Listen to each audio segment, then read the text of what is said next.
नमस्कार, आप देख रहे हैं DDNRST। MIM प्रमुख असदुद्दीन ओवैसी ने कहा, अगर आप संविधान की दफा 37 को पढ़ेंगे तो उसमें बात आई है सियासी इंसाफ की। इसी सियासी इंसाफ की लड़ाई हम लोग लड़ रहे हैं। पेश एक रिपोर्ट। जैसा कि आप जानते हैं कि आइंदा साल उत्तर प्रदेश में विधानसभा के चुनाव होने जा रहे हैं और मजलिस-ए-इत्तेहादुल मुस्लिमीन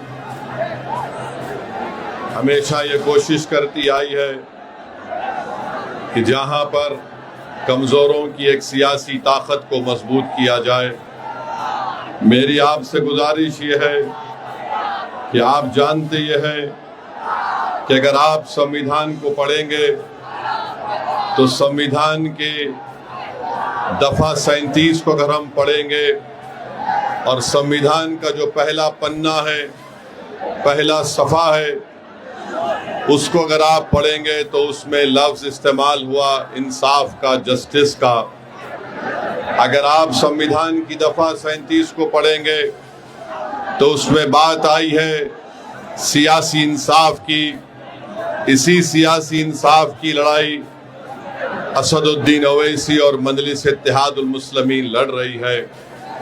अगर आप चाहते ये हैं कि ज़मीनी सतह से उत्तर प्रदेश में आपकी एक लीडरशिप बने, तो मेरी आप तमाम से गुजारिश है कि आने वाले विधानसभा में हम तमाम को मुत्तहिद होकर अपनी एक सियासी लीडरशिप को बनाना पड़ेगा। ये संविधान हमको इस बात की इजाज़त देता है, वो संविधान जिसको बाबा साहिब अम्बेडकर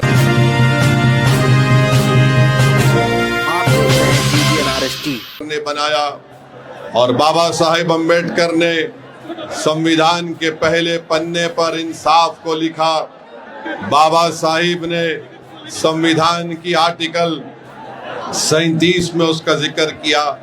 यही लड़ाई आज शौकत अली की क़ियादत में उत्तर प्रदेश में मजलिस-ए-इत्तेहादुल मुस्लिमीन बरसों से लड़ती आ रही है।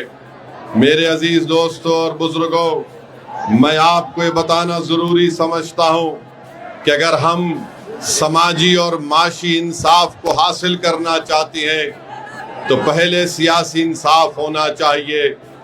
आज आप जानते हैं कि जब तक हम अपने नुमाइंदों को कामयाब नहीं करेंगे जो उत्तर प्रदेश की विधानसभा में जाकर आपकी बेबाक आवाज़ बने, आपके मसाइल की तर्जुमानी कर सके, आपके लिए हक की लड़ाई लड़ सके। याद रखिए, कोई उठकर ये कह सकता है कि ओवैसी क्या तुम नहीं देखते कि उत्तर प्रदेश के विधानसभा में बड़ी बड़ी पार्टियों के मुसलमान और दलित विधायक जीत कर जाती हैं। मेरे अजीज दोस्तों और बुजुर्गों, मुझे यहाँ पर मान्यवर कांशीराम याद आते हैं। जब कांशीराम साहब से भी ये सवाल किया गया था तो मान्यवर कांशीराम ने कहा था, ये जीत के जरूर जाती हैं मगर ये चमचों का रोल अदा करते हैं। तो मैं आपसे अपील कर रहा हूं कि आप मुत्तहिदा तौर पर अपने वोट का सही इस्तेमाल अपनी एक सियासी लीडरशिप को मजबूत करने के लिए कीजिए।